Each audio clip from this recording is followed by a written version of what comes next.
Hello everyone, कैसे हैं हम सभी दोस्तों। इस वीडियो में हम देखने वाले हैं complete road map of DSA with JavaScript. अगर आप डीएसए की तरफ मूव करना चाहते हैं, यूज करना चाहते हैं साथ में जावास्क्रिप्ट, देन आपको ये नहीं पता कौन कौन से टॉपिक हमें इसमें सीखने होते हैं, कौन से कॉन्सेप्ट है जो हमें आने चाहिए। कंप्लीट रोड मैप है ये 2024 में। अगर आप डीएसए यूज करना चाहते हैं, इस रोड मैप को आप फॉलो कर सकते हैं। इसको समझने के लिए हमें चलना पड़ेगा लैपटॉप की स्क्रीन पे। सबसे पहले देखेंगे आखिर डीएसए होता क्या है।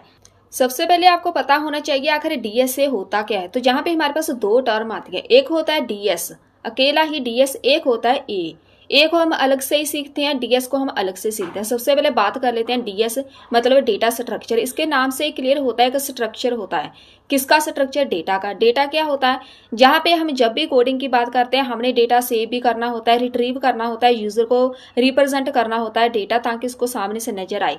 अब इनको जो रिट्रीव करना है, जहां आपने सेव करना है डेटा, वो किस फॉर्मेट में होना चाहिए, उसका एक स्ट्रक्चर होता है। वो स्ट्रक्चर आपने डिफाइन करना है कि किस स्ट्रक्चर में आपका डेटा सेव होगा या रिट्रीव होगा। उस स्ट्रक्चर को हम बोलते हैं डेटा स्ट्रक्चर। ये स्ट्रक्चर काफी टाइप के होते हैं।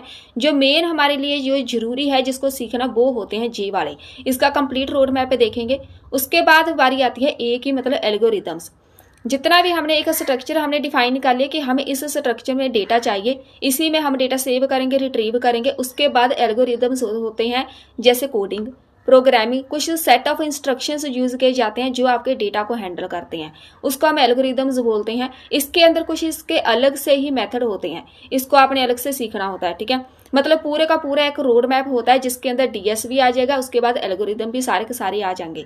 रोड मैप मैंने जहाँ पे बनाया हुआ है पूरे का पूरा, जो हम एक एक करके देखेंगे आखिर इसके अंदर होता क्या है। चलिए सबसे पहले बात कर लेते हैं डीएस डेटा स्ट्रक्चर की। इसके अंदर आपने क्या क्या सीखना होता है। इसके अंदर जो मेन टॉपिक है, एरे होता है, link list, stack, Q, trees, graph. ये सब हमने स्टडी किए होते हैं अपनी ग्रेजुएशन या पोस्ट ग्रेजुएशन में। हमने सब स्टडी किए हैं पहले से ही जी। ठीक है, आप भी करेंगे अगर आप कॉलेज में हैं। तो यहाँ पे चलते हैं, रोड मैप पे चलते हैं। सबसे पहले आप देखिए, सबसे पहले आपको बेसिक, अगर जावास्क्रिप्ट चूज करते हैं तो जावास्क्रिप्ट का बेसिक आना चाहिए। बेसिक बहुत ज्यादा नहीं होता इसमें। वेरिएबल्स डेटा टाइप होते हैं, फंक्शन होता है, कंट्रोल फ्लो हो गया, उसके बाद जितने भी वेरिएबल्स होते हैं, लेट, कॉन्स्ट वगैरह, ये सब आपने सीखने होते हैं। उसके बाद बारी आती है एरे की। एरे आपने बहुत ही अच्छे से सीखना होता है। एरे एक मेथड है जिसके साथ डेटा स्ट्रक्चर हम यूज कर सकते हैं। एरे के सारे मेथड सीखने हैं। बेसिक ऑपरेशन इसके क्या होते हैं, एरे को क्रिएट करना, ऐड करना, रिमूव करना किसी भी एलिमेंट को। ट्रेवर्सिंग होता है, यहाँ पे ये आपने सीखना है। इसके बीच मैप ज्यादा यूज किया जाता है। कॉमन मेथड होते हैं, पुश, पॉप, शिफ्ट, ये सब स्टडी करने हैं। ये पहले भी मैंने सब कुछ करवाया हुआ है, फिर भी आपने यहाँ पे इसको बहुत ही डिटेल में सीखना होता है। सॉर्टिंग करनी होती है एल्गोरिदम्स की, सॉर्टिंग के कुछ मेथड होते हैं, वो आपने सीखने होते हैं। उसके बाद बारी आती है लिंक लिस्ट। 3 टाइप की हमारे पास लिंक लिस्ट होती है, जो आप पहले से स्टडी करते आएंगे ग्रेजुएशन, पोस्ट ग्रेजुएशन में। यहाँ पर मेरे पास सिंगल लिंक लिस्ट होती है, डबल होती है, एक सर्कुलर। यही 3 लिंक लिस्ट आपने सीखनी होती है। अब वापिस यहाँ पे आ जाओ। यहाँ पे मेरे पास लिंक लिस्ट है ना, इधर हमने इसके बीच नोड्स यूज होते हैं। एक लिंक लिस्ट दूसरे के साथ, एक नोड दूसरे के साथ कनेक्टेड होता है, इसी के साथ स्ट्रक्चर बनता है। ठीक है, इसको आपने सीखना होता है। उसके बाद बारी आती है स्टैक्स की। ये बहुत ही इंटरेस्टिंग एक टॉपिक होता है। जहां पे होता क्या है, स्टैक एंड क्यू के बीच आपने सीखना है। लीफो होता है, एक फीफो होता है। तो स्टैक के अंदर हमेशा लीफो यूज किया जाता है। अगर क्यू की बात करें, फीफो यूज होता है, फर्स्ट इन फर्स्ट आउट। उसके बाद आपने डी क्यू सीखना होता है, डबल एंडेड क्यू। ये हो गया। ठीक है, ये टॉपिक आपने इसके अंदर सीखने हैं स्टैक के अंदर, स्टैक एंड क्यू, ये दोनों।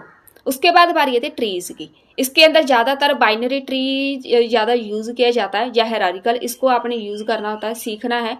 ट्रीज के अंदर कौन कौन से ट्रीज है, मेरे पास बाइनरी ट्री हो गया, वो सीखना है। बाइनरी सर्च कैसे करते हैं, किसी भी ट्री के अंदर सर्च कैसे किया जाता है डेटा। बैलेंस ट्री होता है, इसको आपने सीखना है। हीप क्या होती है, ये भी काफी इंपॉर्टेंट है, हीप कैसे सीखते हैं। उसके बाद ट्राइज होता है। ये पूरे का पूरा कॉन्सेप्ट है ट्रीज का। जब आप एक बार डीएस की तरफ मूव करेंगे ना, ये सारे के सारे कॉन्सेप्ट आपको क्लियर हो जाएंगे अपने आप। उसके बाद बारी आती है ग्राफ्स की। ग्राफ्स के बीच ज्यादातर हम जैसे एजेस होते हैं ना, वो यूज करते हैं। ग्राफ के बीच आपने एक एज को दूसरे एज के साथ कनेक्टेड करना होता है, एक ग्राफ क्रिएट करना है। आप ग्राफ के अंदर भी अपना डेटा रिप्रेजेंट कर सकते हैं, आपकी मर्जी। यहाँ पर लेकिन ग्राफ आपने सीखना होता है अगर आप डीएससी की तरफ मूव करते हैं। बेसिक जितने भी मेरे पास ग्राफ के टर्मिनोलॉजी है, उसको आपने सीखना है। नोड क्या होते हैं, एज क्या होते हैं, डायरेक्ट एंड अनडायरेक्ट, ये हमारे पास बहुत ही बेसिक होता है। ये आपने सीखना होता है। रिप्रेजेंटेशन कैसे होती है, इसके अंदर लिस्ट के साथ कैसे शो करते हैं हम अपने डेटा को। ट्रेवर्सल हमारे पास कैसे होती है, मतलब BFS होता है कि डीप फर्स्ट सर्च होता है DFS। ये इसके मेथड्स हैं ग्राफ के, ये सीखने हैं। शॉर्टेस्ट पाथ एल्गोरिदम बहुत ही ज़्यादा इंपॉर्टेंट है। एक शॉर्टेस्ट पाथ हमने चेक करना होता है कि सबसे आसान रास्ता क्या होगा किसी एज तक पहुंचने का, इसी को हम शॉर्टेस्ट पाथ बोलते हैं।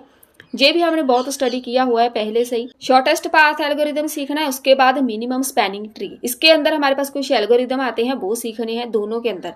ये एल्गोरिदम हमने यूज करने होते हैं अपनी कोडिंग के साथ, कैसे इसको इम्प्लीमेंट करते हैं। उसके बाद बारी आती है हैशिंग की। हैशिंग के अंदर आपने सीखना होता है हैशिंग टेबल क्या होते हैं, हैशिंग फंक्शन क्या होते हैं, मतलब ओवरऑल हैशिंग को आपने सीखनी होती है, ठीक है। उसके बाद बारी आती है सॉर्टिंग एल्गोरिदम्स। वापिस आ जाओ यहाँ पे, ग्राफ तक हमारे पास खत्म हो गया। अब बारी आती है एल्गोरिदम्स की।